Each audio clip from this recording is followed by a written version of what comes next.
Hello, everyone. Do you hear me? Too bad. Working. All right.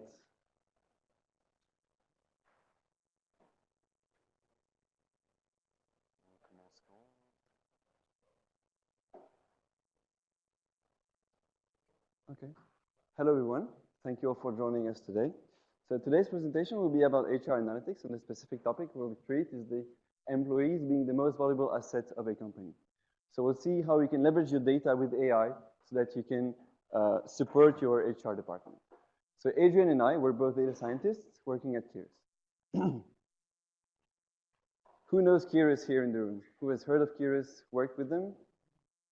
All right. So not many people don't know it, so I'll present it. So Kairos is a consultancy company, which is worldwide. We are in more than 18 countries in the world. We have more than 3,000 employees, 3,500 employees. And we do consultancy, everything around data. This is our core business, it's data. So from data, we have three poles that exist. So the data intelligence, management, and digital. So the first one, data intelligence, is composed of our data scientists, data analysts, business intelligence consultants, data architects, so very, very technical. We then have our management, which is our consultancy in advisory, advisory in management, sorry. And then digital, which builds customer-facing applications, such as web applications, for example, or smartphone applications, for example. Of course, any company having data is eligible to be one of our clients. We have many clients in many industries, such as banking, insurance, telecommunications, and lots of other ones. And also, of course, as he works in Atencia, in HR consultancy. I'll now give the place to Adrian for a small introduction about AI. Thanks. So as Maxime said, the topic of today is HR analytics, or in simpler words, how you can leverage artificial intelligence to help you in your day-to-day process. Now, if I ask you to think about artificial intelligence and the way it is shaping society today, some of you might have these creepy headlines in head. Even the most brilliant minds of our planet told stuff like it is more dangerous than nuclear weapons. Elon Musk told last year that artificial intelligence is the biggest human threat that we faced so far. Well, my goal today is actually to show you that it's not the case. And the goal will be to show you how you can use this artificial intelligence, which is a tool to support you in your everyday business. And to demystify a bit the myth of artificial intelligence, let me tell you that when you're using Google Translate, for instance, well, you're using artificial intelligence. They gather a lot of documents, they check the translations made by human, they feed that to a robot, and now the robot is able to give you the best statistical translation based on your inputs. When I do this, I also do artificial intelligence, sorry. I took an image that exists to generate one that didn't exist. And when I use Siri on my phone as well, I'm using artificial intelligence. The speech recognition algorithm that Siri uses to recognize your voice are referenced as artificial intelligence. And yet, if I tell Siri that I hate Chinese food, there is a high chance that she will suggest me the 10 best Chinese food restaurants in my local area. So as you see, we are very far from the Terminator scenario where the robots will take weapons and destroy all of ourselves. And this is why today what Maxime and I are gonna do is simply run through a lot of use cases implemented in real life to show you how we can just support you in your day-to-day basis business, so that you have directly applicable insight that you can use next Monday at work, so you have ideas that you can starting to implement on your work. But before going through those use cases, we first need a bit of definition. What is HR analytics? And to introduce this definition, I will start with a small example, which is about retention of young people. So I'm pretty sure you know that, but young people today, they leave their company quite faster than in the past. So today, after 1 year or 2 years, they don't like their jobs, they don't like their managers. For some reason, maybe bad reasons, they will just decide to leave. And when it's the case, you search for someone to blame. Sometimes it's the manager, sometimes it's human resources. But actually, it's not always the case. You don't know that, you have to look at the data. So this kind of evolution is going quite fast. It's tough to prevent it. And this is why HR analytics is a tool that you can use to actually discover the drivers of people leaving, young people leaving, but also have action on that. If we consider this case of retention and people leaving, first question that you must ask yourself is, how high is my employee turnover? You would look at a specific number, and you would look if it's higher than your competitor. This guy have 20% of people leaving, I have 50. Maybe I'm the problem. Fair enough, there is a problem, but it doesn't tell you a lot. You only have a number. At the end, it's just a number. You don't know why these people leave.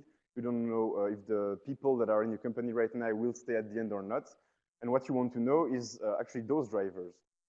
So the second step would be to ask yourself, how much of my employee turnover consists of regretted loss? And what it means, it's like there are people leaving.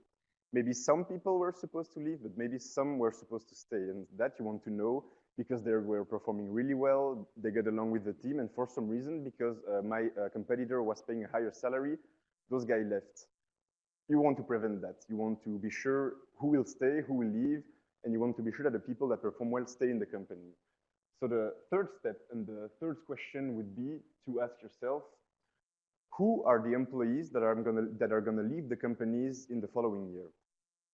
As you can see, it's much more interesting than the two previous questions, because now you have direct insight, you know why the people left, and also you can prevent the people from leaving. If I ask you this question, you would probably answer me, it's impossible to predict for sure.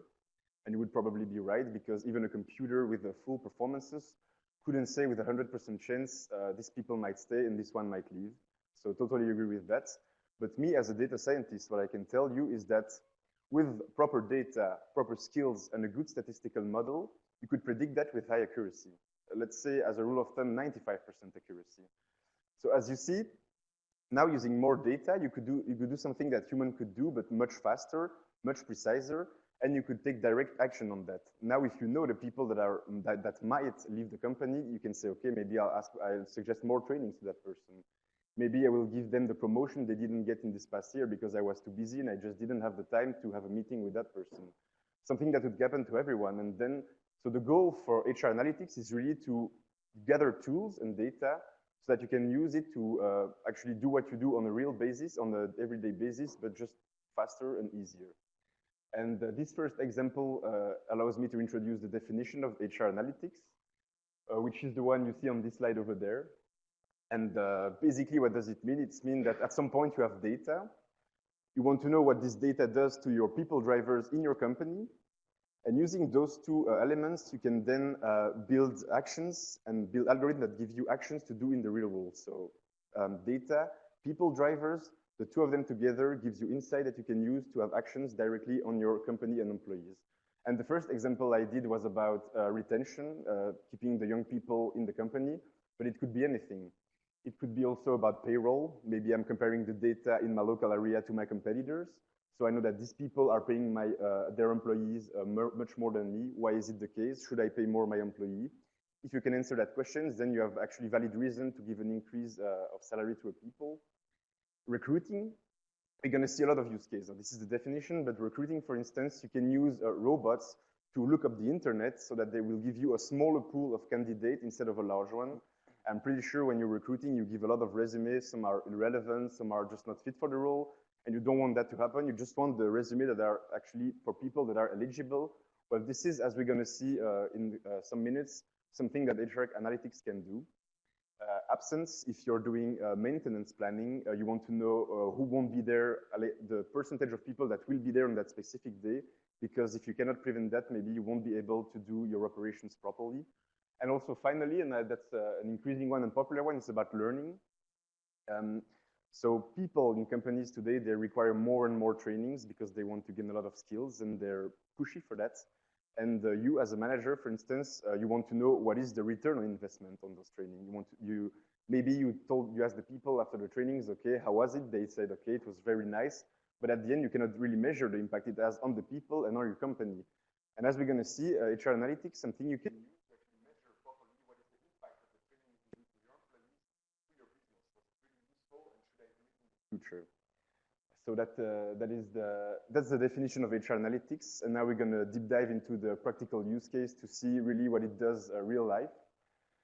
And before going to all the other use cases, I will introduce the first one that we can use as a framework for the rest, because it illustrates well the different steps that you have to do when you're doing HR analytics. This first one is Aria. It's a company. I don't know if any of you know Aria, the tool. Well, basically, it's a company that looks on the internet to gather data for recruiting. For instance, if I'm hiring a developer, I want to know if he posted code on the internet. So there is an algorithm that will look if the guy posted code on the internet and looks if the code is quality. If I'm looking for people that want to change work rapidly, I will go to LinkedIn profile and check if these people change their skills in the past weeks so that I know that maybe they do that to look at a new job. Again, something that us as humans can do, but the computer does that in a fraction of a second instead of us going to the internet and look at all the candidates and see if they're updated their skills. So very practical. And this is nice because it illustrates well the framework with which you can analyze the use cases. The very first step when you're doing HR analytics is the issue detection. At some point, there is a pain, and in the case we just saw, it's too much candidates, too much irrelevant candidates. I want a concise pool of candidates that are well fit for my function. So there is a pain that we want to solve using algorithm and data science. So the second part will be data collection, because to build a proper algorithm and to be sure that you are doing the right stuff, you need to gather all the data, put it in a nice databases so that the people, such as Maxime and I, data scientists, can build a proper algorithm that will detect who are the most fitted candidate for the position. And once this is done, once we have these third three steps, then it's time for insights and action, because then it will tell me, okay, those are my candidates. Then I will interview them. Maybe they will stay for the company for some times. Then I know if the algorithm worked well or not, and I'm able to take more and more actions on that. So as you see, it's a continuous process with, at the very beginning, a pain, collecting data, but then it generates insights and insights that you can use on a daily basis and that you can improve, as we're going to see right now with the proper use case. Now I'll leave the floor to Maxime, who's going to introduce the first one about Salesforce. All right, so the first use case is a Salesforce one. So this is a really known use case that has been published in magazines. So as you know, Salesforce is one of the fastest growing company in the Fortune 500. And as a consequence, they hire a lot of developers. And a few years ago, so they were based in San Francisco, and they encountered a problem. They noticed that they maxed out, they couldn't hire the same number of employees as before. They couldn't hire the same number of developers as before. So they turned to, like, they asked themselves some questions, and they also did some quick actions, such as increasing the proposed salary, also hiring more talented recruiters. But actually that didn't work, that didn't have any good effect on it. So that's when they turned to HR analytics. And they first took information from their database, but they also gathered data from LinkedIn of the job market. They combined it together, and they did their data analytics. And what they saw quite a surprising thing in their data, is that they maxed out the number of developers they could hire in their areas. So there wasn't just as many developers as before in their area. So it meant they had to go somewhere else, and that's exactly what they did. So they built a new office outside of San Francisco to regain this potential again. Second use case is IBM. I'm pretty sure you all know IBM. It's one of the largest IT companies in the world. And the problem is that the team they were working with were too large for the managers keeping track of the performances of everyone. So the managers wanted to, people were leaving as well. They didn't know why. And apparently it's because people felt that they were not properly rewarded for their performances. So this is why they built an AI recommender system that actually looks at the performances, monitor them, and then based on that will suggest the managers to take actions for the people that should stay.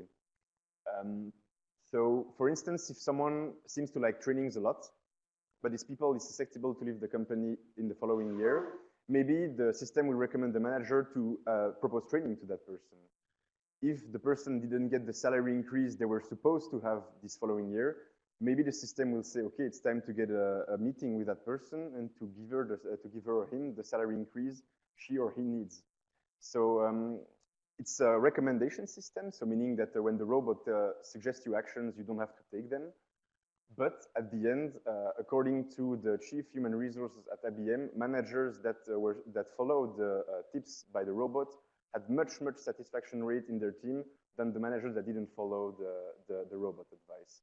So as you see, it's not about robots replacing human, it's just about getting more quick, faster tips so that you can use it and take actions based on that. Then Google, as also you know, has been increasing a lot in size and complexity in the last 20 years, and they had to hire lots of employers, lots of managers, sorry. But with this increase of managers, they saw there was a big difference in performance in between the managers.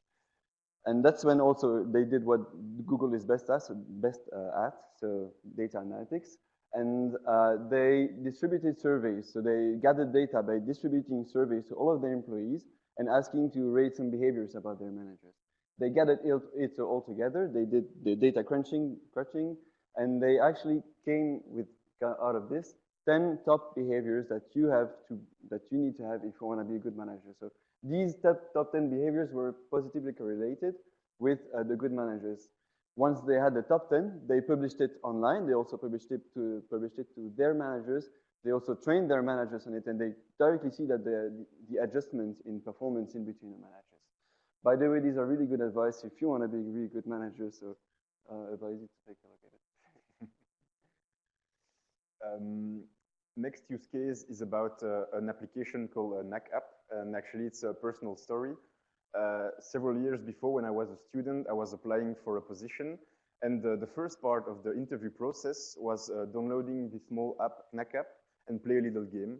So I was a knight protecting my castle, and there were people trying to invade my castle, and I had to protect it for 5 minutes. That was the first step of the interview process.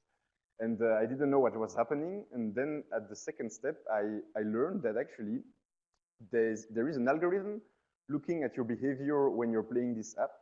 And they compute behavioral metrics based on that. So they could tell how much offensive I was, how much defensive I was, how much collaborative I was. And so based on that, they were able to generate a profile map to see if I was well fitted for the position. So that it's a nice combination of gamification and artificial intelligence, because on one hand, I play a little game and it's a funny way of introducing the interview process.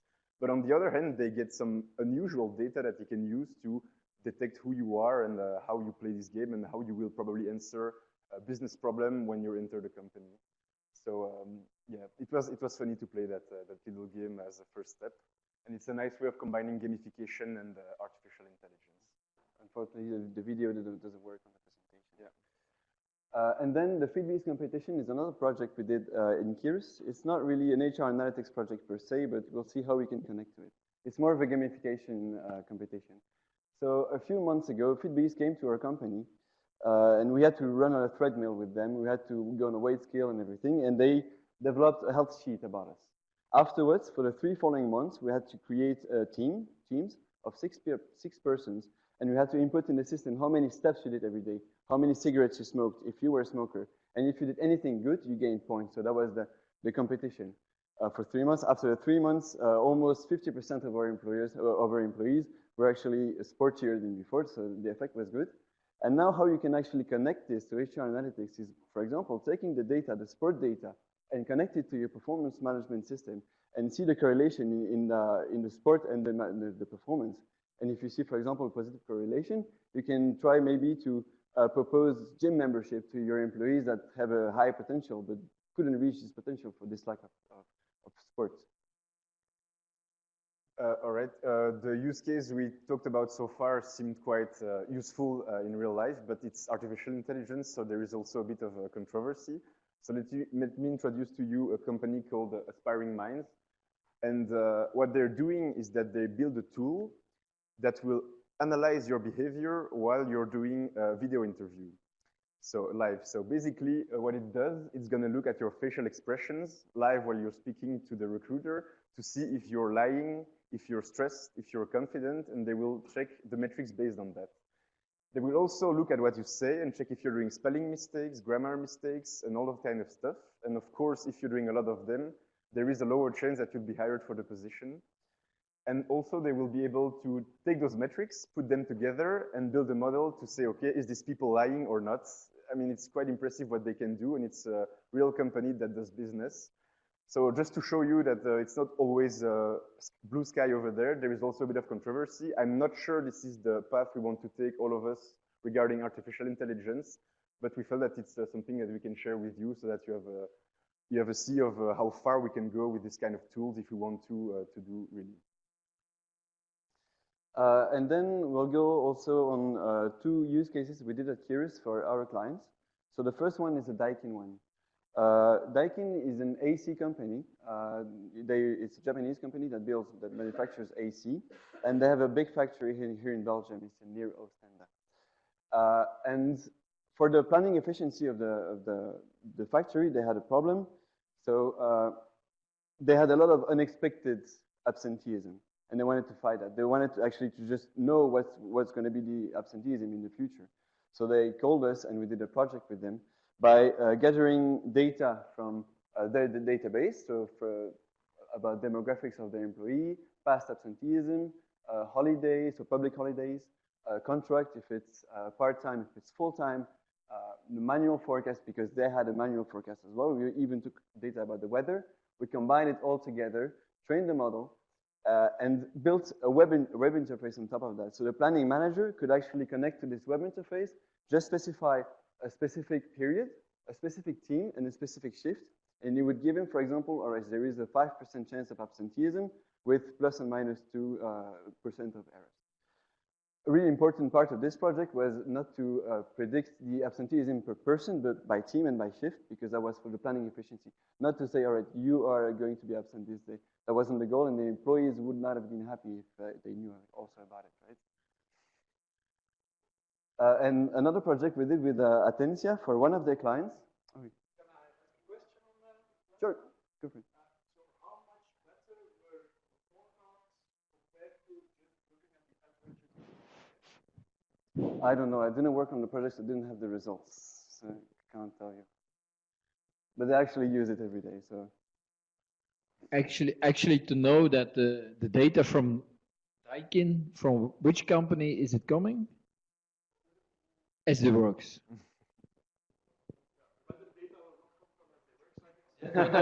No, but the combination, yeah, the basic data, yeah, absenteeism, etc.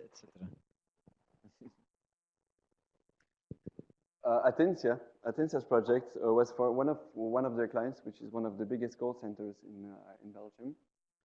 And they had a problem of passive absenteeism. So it's also about passive absenteeism, but it's about passive absenteeism. Passive absenteeism is absenteeism that should not have happened.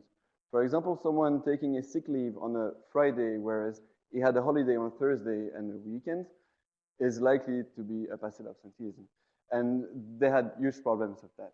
And they didn't want to create a tool that was going to predict this. They just wanted to get the drivers of these employees, what were the specificities of the employees, to actually act on this and actually just advise on it. We can't tell you the actual drivers we found in our data, but these could be, for example, responsibility, lack of responsibilities, toxic management, motivation, commitment, performance, or lack of training. And then, for example, for lack of training, you could provide them for more training, to avoid this passive absenteeism in the future.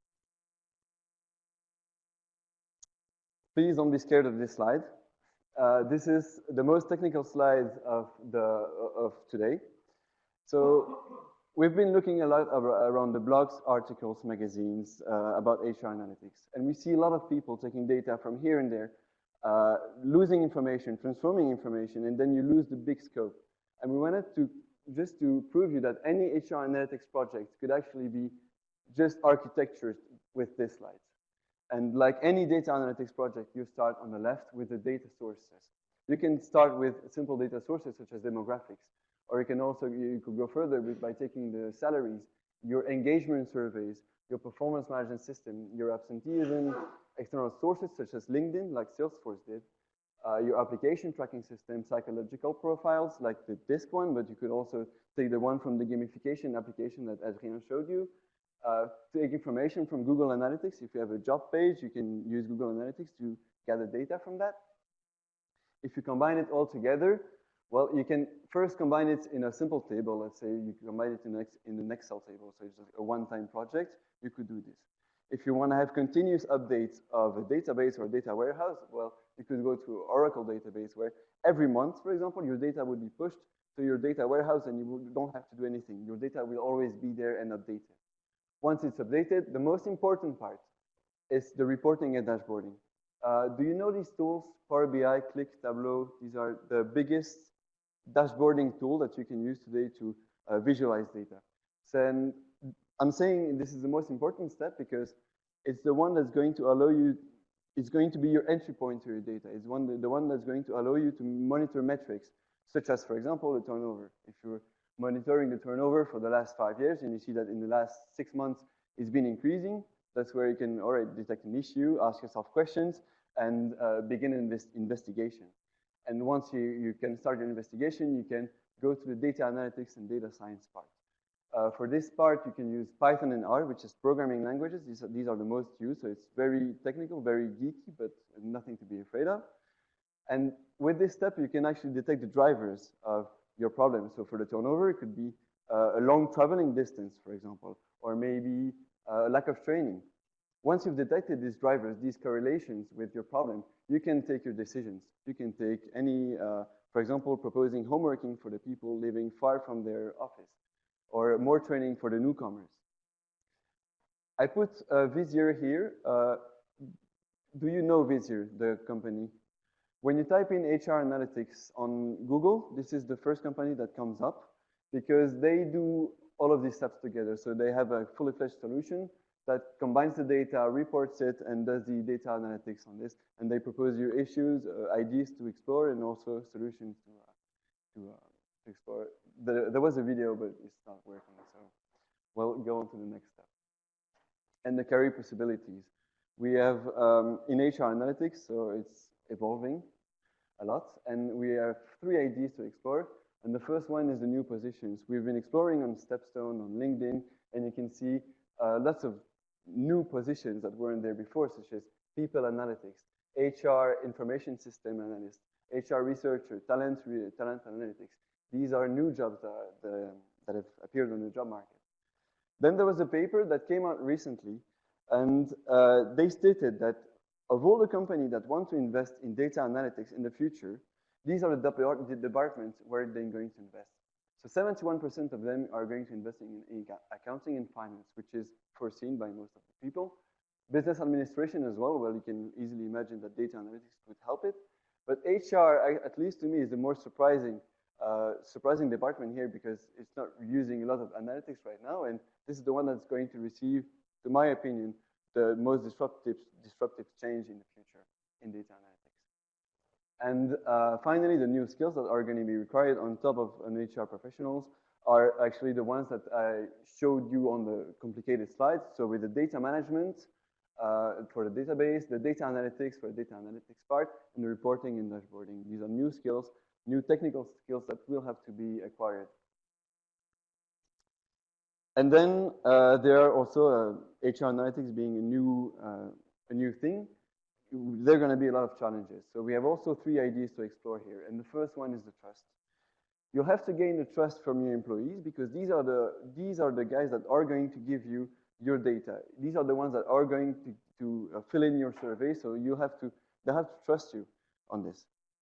Also, the trust from the executive leadership. And so they also have to support you for your HR analytics project. And if you want to do this, you can do it by tying actions to a certain return on investment. So an HR analytics could have a certain return on investment, but that's a challenge. That's a challenge in itself to actually tie it to a specific number. Then the technology. A lot of HR departments don't have the whole pipelines like we showed you before.